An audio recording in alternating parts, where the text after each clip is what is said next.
Die doel van hierdie aanbieding is om te wys hoe 'n onderwyser geskiedenis nie net as feite kan aanbied nie, maar ook as 'n manier om leerders se denke, waardes en geloof te vorm, sodat hulle leer om God se hand deur die geskiedenis raak te sien. Antieke Egipte vanuit 'n Christelike lewensvisie. Wanneer ons die kwartaalonderwerp oor Antieke Egipte bestudeer, leer leerders hoe mense in daardie tyd geleef het, hulle geloof, werk, leiers, kultuur en uitvindings. Die KABV stel hierdie tema voor in kwartaal 3 vir graad 5 en beide die Platinum en Waterstroom handboeke behandel dit in hoofstuk 7, skus. Daar is sekere dele van die onderwerp wat problematies kan wees vanuit 'n Christelike perspektief. In die Platinum handboek word daar baie klem gelê op die Egiptiese gode, mumifisering en die farao wat as 'n god beskou is. Die idee van lewe na die dood wat bepaal word deur mense se werke strook nie met Bybelse geloof in redding deur genade nie. Die aanbidding van baie gode bots met die Bybelse waarheid dat daar slegs een ware God is. Wanneer ek hierdie inhoud aanbied, sal ek dit duidelik stel dat ons hierdie gebruike bestudeer om dit te verstaan, nie om dit aan te neem nie. Ek sal vir die leerders verduidelik dat die Egiptenare volgens hulle eie kultuur en tyd geglo het dat hulle gode oor die natuur beheer het, maar dat ons glo dat God is die skepper van alles, ook van die Nyl, die son en die aarde self. Die Waterstroom handboek bied 'n beter balans omdat dit ook fokus op mense se daaglikse lewe, gesinne en werk. Dit skep vir my as 'n onderwyser die geleentheid om die onderwerp deur 'n Christelike lens te benader, om te praat oor God se voorsiening, oor hoe hy mense toerus om te werk, te bou en te leer.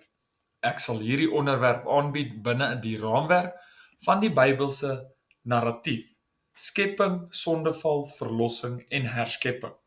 Skepping, God het alles gemaak, ook die land, Egipte en die Nylrivier. Sondeval, die mens het van God af weggedraai.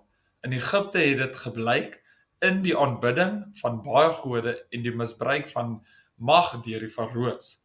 Verlossing, ons sien God se mag in die Bybelse verhaal van Moses en die uittog uit Egipte. God wys dat hy sterker is as enige mens of God.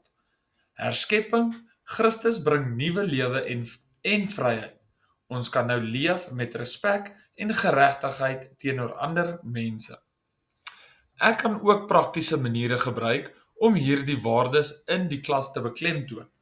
Vergelyk die wette van maat met die 10 gebooie. Gebruik Moses se verhaal om te wys hoe God sy plan uitvoer. Hou sy waardegesprekke oor eerlikheid, diensbaarheid en respek. Laat leerders teken hoe hulle God sou eer as hulle in antieke Egipte geleef het. Wanneer ons Christelike wêreldbeskouing toepas, kyk ons ook na 3 filosofiese dimensies. Antologie, God is skepper en heerser van alles. Antropologie, die mens is geskape na die beeld van God, nie self 'n God nie. Epistemologie, ware kennis kom van God se openbaring deur sy woord en skepping, nie deur towery of mitologie nie. Hieruit vloei etiese en estiese waardes voort, om mooi dinge te waardeer, maar altyd die skepper te eer, nie die skepping nie. Vraag 2. Die bevordering van historiese begrip. Historiese begrip is baie belangrik in die laerskoolfase. Dit beteken dat leerders nie net feite leer nie, maar begin dink oor hoekom dinge gebeur het en hoe mense se keuses hul geskiedenis gevorm het. Wanneer kinders leer oor Egipte, leer hulle ook oor waardes, oor wat mag, geloof en geregtigheid beteken. Historiese begrip help hulle om respek te hê vir ander kulture, maar terselfdertyd te sien dat God nog altyd in beheer was, selfs toe mense hom nie herken het nie.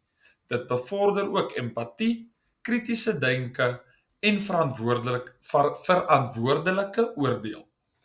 Ek gebruik 3 hoofkonsepte uit Horn 2018: historiese denke, historiese konteks en historiese belang. So nommer 1, historiese denke. Ek laat leerders vra soos: hoekom het die Egiptenare in soveel gode geglo? Of wat het hulle probeer bereik met piramides? Hulle leer om oorsake en gevolge te verstaan.